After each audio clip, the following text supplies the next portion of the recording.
I'm Craig Kaplan, Chief Customer Officer at Virbela. Virbela is a virtual platform for work, for learning, for fun, running on a gaming engine. I actually have it in the background here, where I'm actually live in a panel or in our campus where we work every single day at Virbela, and is also an open campus to bring people in who just want to have meetings and engagement and activities within our campus. And we also offer co-working spaces as virtual co-working spaces. So you can check us out at Virbela.com, and I'll take questions afterwards. But this is not about Virbela. This is really about Melissa. And Melissa, who's a wonderful expert with a background that is incredible. And whenever I have a conversation with Melissa, who's a friend of mine, I really appreciate talking to Melissa about work culture, because one, she's a lot smarter than I am. And so she's always challenging my assumptions about how to do things and how organizations should work. A background on Melissa, and I'll give a brief background and then allow Melissa to talk about what she's doing now. But Melissa has an incredible experience as head of people, head of HR at Adobe and at Twitter and at WeWork. So really just an expert around building organizations, high growth organizations, technology organizations, co-working organizations. So a very diverse background of how culture and people operations will work. And so it's so exciting to talk because, of course, everybody here is experiencing sort of a once in a lifetime disruption to work. We are all personally experiencing it. We all have different experiences that are happening in the workforce and in life right now. And before we started, Melissa and I were just talking about kind of how do we deal with stress and the stresses of going through the pandemic, the vaccines, and everybody deals with that differently. So Melissa is, we're going to talk today about, cultural, in some cases, Melissa would say designing culture, and really dealing with sort of the evolution, or what I would sometimes refer to as a disruption of work culture out there. So without further ado, welcome, Melissa. Thank you for your time during your work vacation that you're on right now out of Cabo. I wasn't going to rub it in. And I had to point it out because we're jealous. But thanks for joining us, and thank you for our time here over the next half hour. And by the way, before we get fully started, if you're, for all those participating, I'm going to be following the chat here. And so thanks for everybody joining, and hi everybody. So really quickly, just as part of the chat, if you could put in the chat like where you're calling in from. Melissa's calling in from Cabo. I'm calling in from Los Angeles. Just kind of get a sense of like around the world. Goncalo from Madeira, Costa Portugal, Rica, Costa Portugal, Rica, Baltimore for Portland. Chris, Toulouse, Wow. France, Portland, Oregon. Love Portland. Oh, good. San Francisco. I used to live in Glen Park in San Francisco. Canada, Uruguay, Maryland. Canada. Wilmington, right on. Calebe from Brazil. Thanks, everybody. So appreciate you all being here. Definitely ask questions during the chat. I'll try to get to all of them. And we'll have a fantastic conversation. So Melissa, tell people what you're doing right now. You have this incredible work experience in your consulting, and just to give folks an idea of what Melissa Daimler does day to day these days. Yeah. Great. So hi, everybody. It's great to see everybody from all over the world. That's very cool, very exciting. Yeah, so Craig, you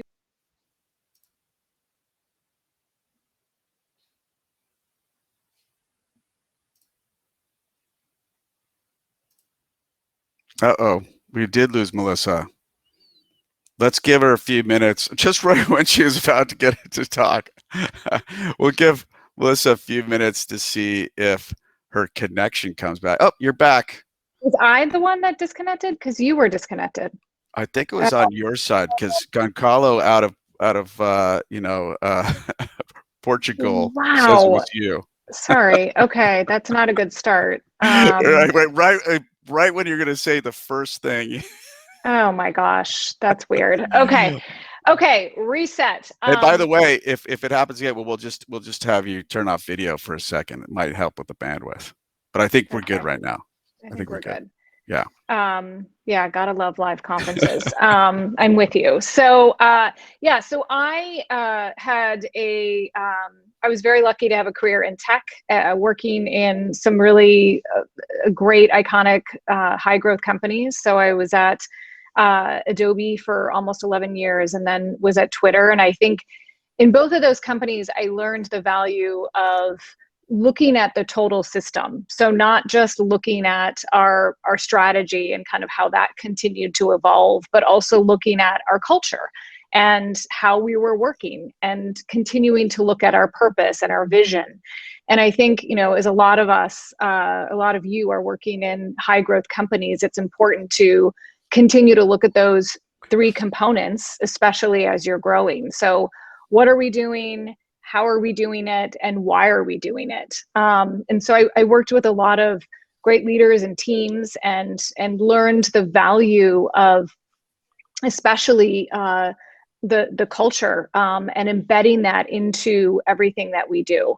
I also had the opportunity to work at WeWork and learn what companies look like when there is a gap between those different parts. There could be a good strategy or a clear strategy, but that may not be connected to the culture and how we're working as tightly as we want. So I'm now working with a number of different companies doing what I'm calling kind of reculturing, which is it's an active way of kind of rethinking, redesigning, and reconnecting behaviors, processes, and practices that all tie to organizational values.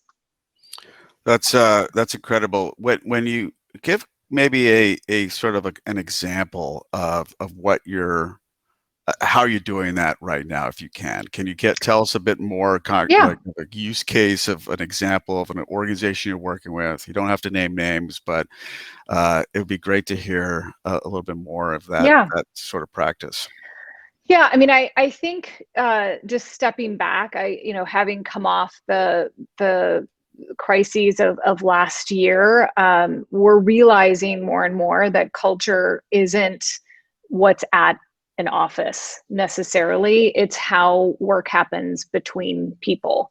And so, I think there is a very intentional way of designing how we work. And I think many of you are figuring that out as well in your organizations. And so, I think the first step to designing kind of that playbook, if you will, of how we work is to be clear on what your values and behaviors are. So I start with the executive team. It's a co-created process. So it's a top-down, bottom-up process where we work together with the executives and a core team of employees to identify, without even using the word values,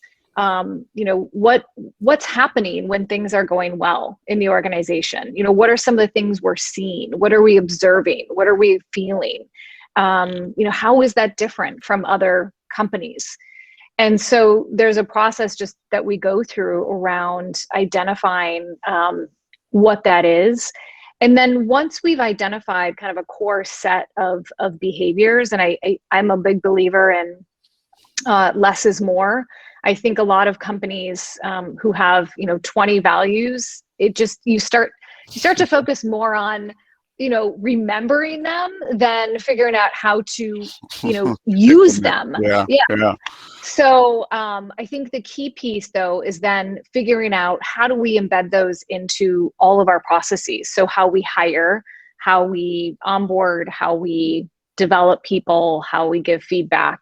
And then from a practice standpoint with teams, which I'm doing a lot right now, how do we make decisions? How do we, run meetings? What are kind of those norms that maybe weren't as defined before, but now that we're working more remotely, we need to be much more intentional about how and when we're working so that we can get work done the way we want to get it done. I love how you connect kind of the culture to behaviors, Mm-hmm. and I think that is something where a lot of times organizational leadership is sort of disconnected between behaviors and those mission, those values. I Mm-hmm. worked at Verizon for a while, and I don't mean to pick on them because I loved working at Verizon through an acquisition. And to your point, the values, there was I think it was 20. And to this day, I don't think I could recite all 20 values. It filled up an entire wall, in one of our rooms. And I was Yeah. like, wow, my old age is preventing me from remembering all of these. And so to your point, I think it's really important to focus on the behaviors. And I love to understand in the sense of, as we go remote and forced into remote, but look at the hybrid, can you give us some examples of sort of the behaviors that you see that are really powerful to support? I think there's a lot of values that are common, right, to organizations. And so what do you think are the behaviors that you see that are sort of, maybe more common across this transition to remote, that you think are powerful for leaders? I think there's behaviors for leadership, there's behaviors for middle management, there's behaviors for work teams. And so I think kind of honing in on maybe leadership behaviors that you see that are really powerful out there. Yeah. When I think about behaviors, as I said, I think it's really important to make sure that they're observable, that there's no, they're not idioms. I think one company I was working with had, don't sweat the small stuff. And there was somebody in Japan that's not clear what that means globally. Or we all are familiar with Google's, don't be evil. Everybody has a different interpretation. We know what that means, but if I'm going to give you feedback on that, I'm not sure I'd be able to be really clear.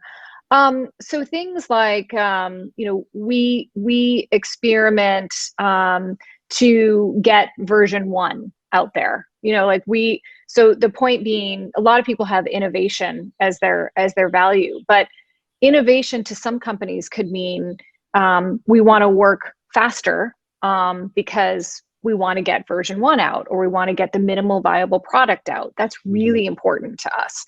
Other companies around innovation, they may say, we want to make sure that we get it right. That whatever we do from an innovative standpoint, we get it right. So the quality needs to be 100% and not 80. So that would be an example. And I think, if you play that out further, with this particular company, because they were so interested in innovation and making sure people were okay with version 1, they also had a behavior around learn fast from failures. And so they had a practice where teams, after every major kind of project, they did a postmortem to say, hey, and it doesn't have to be a day-long thing. It doesn't even have to be more than an hour. It can just be, what did we learn? What worked? What didn't work? How do we apply that to the next project? So, behavior was focusing on version 1, minimal viable product, and a key practice was doing postmortems. And so, then when it comes time for me to give you feedback, I then have more of a context and clarity around what to give you feedback on. This company also, from a skills perspective, helped leaders figure out, how do I get to minimal viable product? What does that even mean? How do I help my teams get there? What are some examples and stories of how we've done this before? So I think, again, it's you're connecting that behavior with skill building, with practices, and rewarding that over time, so people have a consistent language. That's cool. I love that example. I'm going to throw a question out to the audience here, and see what we get kind of as a response to maybe add on to our discussion. But for those of you in the audience, in the chat, let us know where you see sort of your cultural challenges with your own organization, and maybe we can talk through some of those examples if you have a particular challenge out there. And while you do that, I'm going to ask Melissa, kind of take kind of an example I see a lot about cultural challenges is, in the last year, I was looking at a Microsoft report where they and I shared this with you last week. It's the survey of 30,000 employees. And there's one particular chart or table in there that is really incredible. And I'll put it in the chat so people can see the whole report, because it's a really fascinating amount of data. It's data on essentially that your direct teams are more connected over the last year, because they are, we're in structured video conferences, structured meetings, but your distant teams, the relationships that are not people that you are sort of managed in, or part of your direct team, those relationships just kind of went and dropped off, because of course you're not in the same physical facility, you're not connected anymore, in by walking in. There's not sort of that institutional memory of like, oh, if I just want to ask a question to this department, I'll go to their floor or to their cubicle space, and there's somebody there to connect with. Or I know, Melissa, because we're not on the same team, but I can go to people operations and say hi and kind of ask that question. So in terms of building remote behaviors around these sort of distant networks, are you seeing organizations really trying to tackle that, or is that an issue that you're seeing pop up, or a problem that folks are solving in the conversations you're having? Yeah, I mean, I think nobody has the answer right now. I mean, everybody's still, there's more questions, which I think is a good thing, because I think we're wired to go to an answer and figure it out too quickly. But everybody's trying to figure out how do we design this hybrid workplace? And I think, to your point, Craig, some companies that are trying to figure out hybrid are saying, hey, well, why don't we just have all sales come on Mondays and engineering can come on Wednesdays? And the problem with that, per this study that you were just talking about, is, well, what about the cross collaboration with people that we don't normally work with, or those more distant relationships, as you said? So I think a lot of companies are now trying to figure out, how do we make sure that cross collaboration happens both formally and informally? Are there consistent anchor times every other week where more of that kind of cross collaborative team approach can work? So I think people are trying to figure out what that looks like, both in person as well as virtually. I don't know, maybe other people have ideas. Yeah, Ava's mentioned that she's in 6 different locations, or her teams are in 6 different locations, 2 offices, 4 WeWorks, some are fully at home office. So how to bring all these people together in one culture when they all have different work cultural experiences. I'll give it one example from my side, and then have Melissa kind of comment on it. And Virbela is actually owned by a company that's a residential real estate business. So not a technology company, but the CEO of EXP Realty was kind of a visionary in that he thought that he can build a residential real estate business without any sort of offices at all. And he was a tech guy who liked Second Life, and he went out there looking for a VR platform, and he found Virbela. And fast forward, it's the fastest growing residential real estate business in the country, in the US, but it's also opened up sort of offices in 13 other countries in just the last year and a half, has 50,000 agents. They use the Virbela campus as a centralized place to onboard, to train, but also because it creates that connection to people, that there's a sort of place to go, place to find accounting team, place to find the legal team, a place to find these other teams, and it creates this stronger connection. And they've been using Virbela for about 5+ years and have been voted best place to work in the US 4 years in a row now. So in terms of that's a very unique example, though, right? There's not a lot of organizations building virtual campuses and virtual offices. So, in terms of your view, Melissa, how do you see some of these different challenges of regular connecting people in tying it back into sort of behaviors that leadership can bring into this challenge? And it's such a tough question, so I'm always giving you the hardest questions. Yeah, I do like the example of Virbela, because I do think, what's great about Virbela is it is a different medium than, we're all so sick of Zoom and looking at each other in these tiny squares, and we all can't necessarily get together even when we're all vaccinated. So I think it's a different way to still connect to people than either one of those two binary ways. So I think, in terms of, and there's some other questions in the chat around just how do we bring people together, but then there was a question just around the optics of control. I do, I'm going to sound like a broken record, but I think that, so often, so much of what we did pre-pandemic and before this all started, it wasn't like that was nirvana. It wasn't like everything was working anyway, and people were complaining about culture then. And so I think, even then we weren't as clear about how we were going to work together. I always think about values and behaviors as, the playbook for how we're working together, and just being really clear. And so often I have leaders asking me, why is feedback so hard? And I ask them, well, what are you giving feedback on? What are the standards and the expectations that you've shared across the organization around, how you work with each other? And they just look at me like they have no idea. They usually don't have them.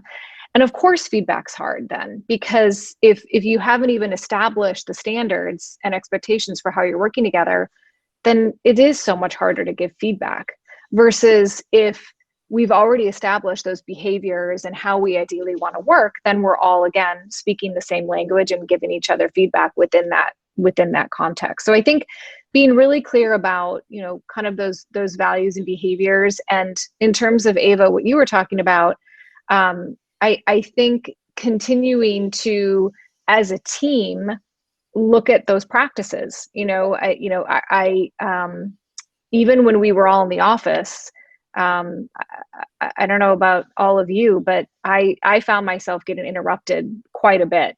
We had an open office plan, and wasn't until we established as a team some of those core practices around, hey, I'm going to be off Slack from 1 to 3 in the afternoon, and unless it's an emergency, don't bug me.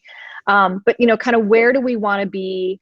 Have those async ways of working, and when are we working in more of a synchronous way? And again, just defining more intentionally how to be productive. And then in terms of the control piece, there has been a lot of research out there around, we have increased our number of meetings over the last year. They've just been shortened. Yep. They're now 30 minutes, most of them. And I think it's because a lot of managers just want to see you. They want to check in and have that control piece. And, versus being able to really be, here's the word again, clear about what your outcomes are, what are the results that we agreed to individually and as a team, and checking in on those versus, kind of when you're working and the outputs, like are you attending a meeting or not? That's just that just breeds distrust, and it creates, you know, what we've talked about before, this lack of psychological safety. And then that just creates more burnout and all of the mental health issues that we're now seeing across all the organizations. Jay has a great question, but I want to kind of add to what you're saying, because we've struggled with Slack because of exactly what you say, which is creating sort of industry expectations and behaviors. You know, so that's really one of the things that we are really keep on reiterating is like, please use Slack in this way, right? Use the channels for questions, because they might be helpful for other people to see those questions, and be transparent about the questions within the organization. Hello, so hi, Ariel. Ariel's back. I didn't even add Ariel this time, and she just popped up. And she's wanting to join our conversation more regularly. And so we've been, you know, as management, we keep on kind of going back in and say, please don't create new channels, right? Because it just creates sort of these silos of information. And what it's got me thinking about is exactly what you're saying right now, which is like, it's because expectations have to be set in Slack. Whole new expectations have to be set around how to do video conferencing or engagement. And for us, from my own experience in Virbela, because we have a virtual campus, what we've done is kind of set up sort of morning stand-ups. And I don't honestly think that they're like the best thing, but it brings teams together in the morning just to kind of transition from kind of home to work, in a sense, and talk. And the agenda is generally like, let's bring wins from yesterday and tensions, and like talk through it to the team. Similarly, the way that we're trying to set up Slack is like, this is your public forum to talk through and share wins and share tensions. And in other meetings, like in our company-wide stand-up, we now bring people together into the virtual conference hall, and we have private audio spaces around tables, and we pull in, and randomly people sit down who are not on the same team or not in the same group. And we spend the first 5 to 10 minutes just people chit-chatting. Sometimes there'll be an icebreaker question to kind of facilitate it, but purposefully driving sort of these connections outside of your direct teams. And again, it's like we're designing the culture by creating the behavior, your process to connect people from different teams. And it's definitely a different thought process. It is definitely like, I know we argued a few months ago about designing culture, and you've totally swayed me over, because designing culture by creating these behaviors and expectations is totally what we're doing right now. And I never really thought about designing culture could be done. But when you think about it in terms of the way you frame it of, you know, taking values, but translating that into behaviors, it totally makes the connection. I see it like happening in real time. So I love what you just said about the creating just that space for those informal conversations to happen, because I think some of the questions were around that. Like, how do you, those informal kind of opportunities that you used to have in the hallways, you know, hey, do you have 3 minutes? You know, nobody does a 3-minute Zoom. So, right. And it's consistently the feedback that we get I just did an offsite last week, and what did they love the most? They loved the little breakout sessions where they had an opportunity to talk to each other about themselves and kind of what's up. And so doing it in Virbela is even better. And, you know, having your own kind of private conversation with somebody that you don't normally get to interact with is brilliant. And I think that kind of redesigns what we got in an office, just kind of bumping into people randomly. Yeah, and we have this concept of a minimally viable community. And in a minimally viable community is just where you create enough people working in this space that people connect naturally and socially in that way. So it can be, it's less scheduled and less forced. and it's a new concept that we kind of bring because we've observed the last year of all these different organizations coming into our campuses like Deloitte and PwC, and we have a bank in Canada using us, and all these different purposes. But we realize, like, unless you have people, the number of people in the right amount of space, then you get more kind of outcome of collisions happening, social collisions, I should say, and some really more interesting results. And so we're starting to kind of advise folks on that. That's great. Let's get to some more of the questions because there's some more popping up, and I just realized there's a Q&A tab. Thanks for Anna pointing that out to me. Jay asks, what role will training of leadership play in culture building? And Ariel wants to pop in again. So yeah, I mean, this goes back to my whole piece around the importance of connection and context. I so often I ran a lot of leadership development experiences in all the companies I worked, and so often I would hear, and we did this too in the beginning, where we would send leaders off to a school for 2 weeks to learn really good leadership skills, but then they would come back into the environment and get evaluated on the behaviors that we said were important. And we expected them to make decisions consistent with our framework and delegate consistent with how we've been talking about it in our company. And so while it was a great experience, I think what we learned over time was being able to, again, connect kind of what we said was important to the skills. So like at Twitter, one of the we talked a lot about was always kind of, we called it be forward thinking. And, Dick, our CEO at the time, always talked about always know what's around the corner. And the behavior was specifically to spend time thinking strategically. I can't remember what the exact words were, but so then in the leadership sessions, we would be teaching people how to create a strategy. How do you bring other people along? Because we had a lot of individual contributors who just became managers, and they knew how to kind of do their own strategy. But it's a whole different thing, as we know, to bring people along and co-create that strategy together. And so the skills tied to the behaviors that we were trying to reinforce through feedback and through evaluation, and even, frankly, how you got promoted. So I think it's important to tie. They don't all have to be connected, but I think, some of your core behaviors that are important need to then be supported by the organization in developing those skills. That's great. That is great. There's along the same lines, there's a question from Lily.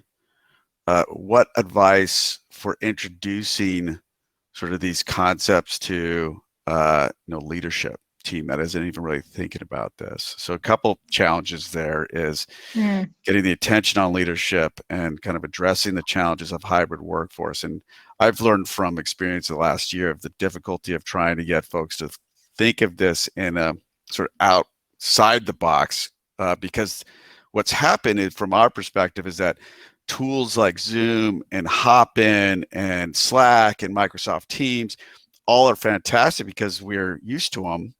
And so they became incredibly powerful and super important over the last year to keep people connected.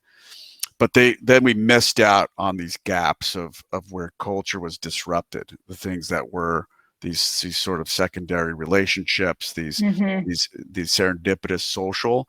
And really, I think that, COVID as a catalyst to really rethink these things is going to be very important as a competitive differentiator for organizations, that their culture has an opportunity to come out stronger from COVID-19, or on the flip side, culture will I think, and kind of degrade in these organizations in the way that we've already seen it impacted by the Microsoft study showing that you're no longer connected. There's also in that same study, I put the second link in the chat, is that it shows that Generation Z feels like they're completely in like survival mode still, even if they're onboarded and working in, because they don't have the connection to their organization. Whereas sort of management has this feeling of like, all right, we've got this, we've checked these boxes, we've got everybody their Zoom account, and we've got one-on-one set up.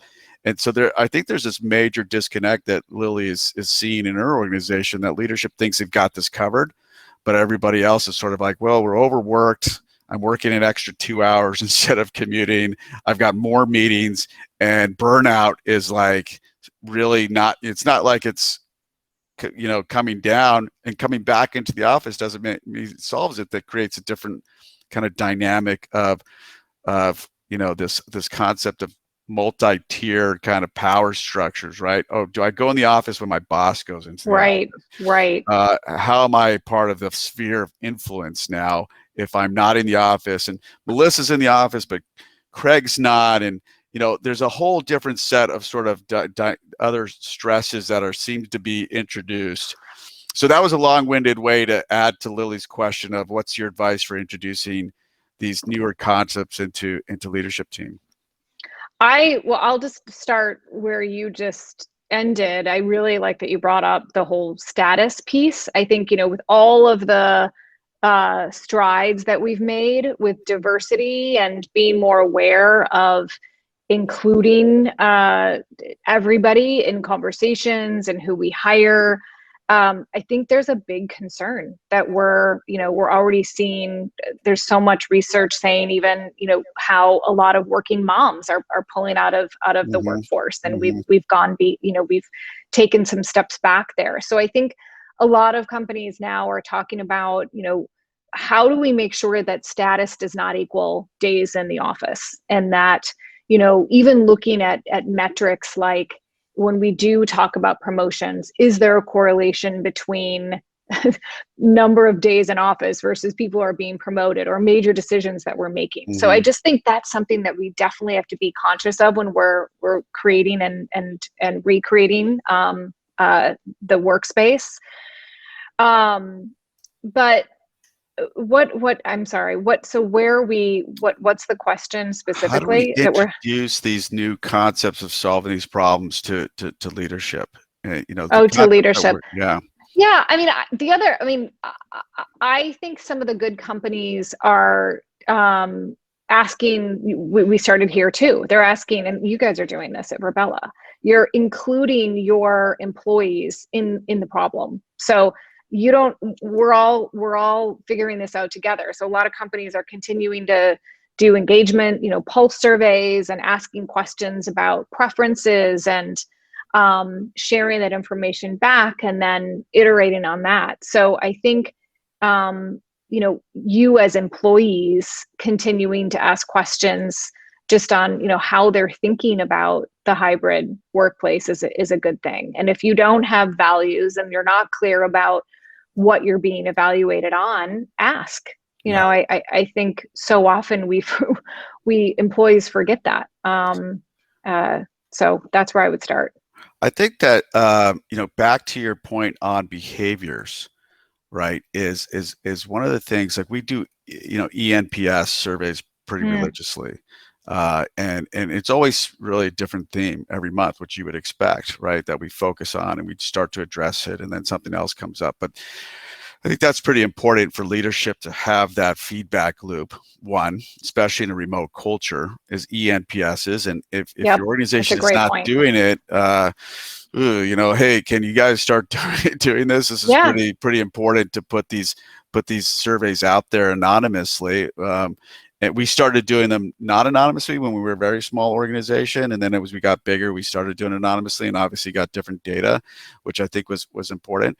I think the other thing that we see is that having leadership recognize what the problem is, right? A part of that is like, how do you address the problem if you don't know what it is? And in a lot of cases in our conversations, the organizations don't really see an answer. How do you solve this sort of connecting people better without it being structured?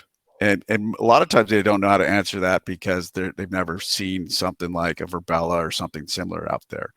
So it is tricky because it's about these sort of evolving concept of leadership. Leadership, I think, needs to grow and recognize that there's different ways of doing this that that they can look at. I think there's another question. Gabrielle was asking, is Virbela is mostly for corporations? Do you have any room for startup pricing? You actually can rent virtual spaces on our campus, Gabrielle. So you can actually go and buy a private office within our open campus. And the beauty of it, our open campus is like a public square. And so you get a lot of social interaction there. The Virbela offices are also an open campus, some of which are publicly accessible, some of which are private. And then we have about 400 to 500 companies, smaller companies, or sometimes they're bigger companies with teams in it, just using it as their own spaces. So it's kind of the best of both worlds if you check that out. You don't have to buy a private campus, meaning your own thing there. And also back to Lily, if you wanted to, by the way, anybody can message me who's part of this conference. I'll make sure you get free access to a virtual office for a month or two, and if you want to really try it out. So a little plug for Virbela promotion there along the way. It's the biggest office I've ever had. It's amazing because I give Melissa her own office floor. She has her own floor. I have my own kitchen. She's got her everything she wants. And we just rolled out a virtual DJ booth as part of our expo hall, I think. So we're always upgrading people's offices around here with new things. Lewis asked about how companies support employees in their locations, working from anywhere, to be more connected with other coworkers or communities in their location. So again, I think along the same theme, everybody's sort of looking for this sort of answer of connecting people better. Let me give one suggestion that we're doing with one of our clients who's actually a community that they're building. They want to bring people together. So what they're doing is they're taking their office reception person who was, obviously not somebody who's in the office much anymore or is going back, and is designing sort of those different offices to do a social activity.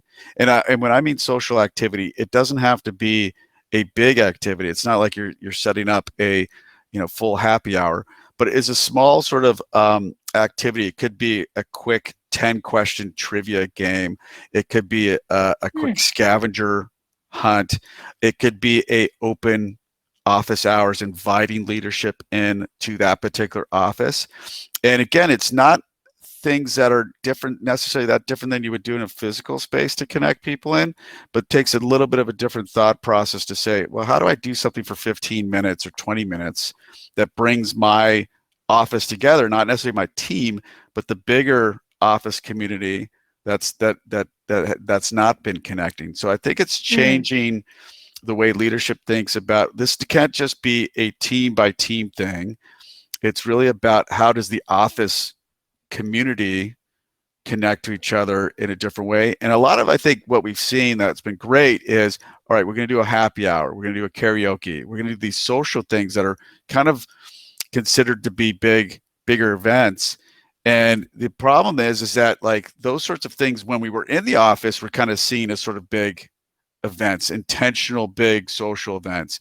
And what we really I'm seeing being successful are smaller social engagements that are not necessarily needs to be as developed or planned, but just a thought process of, if I do 15 minutes of get-togethers with the office, and maybe there's a small prize giveaway. You give away a $20, Amazon gift card randomly to kind of incentivize people showing up, but having a small set of activities and conversations.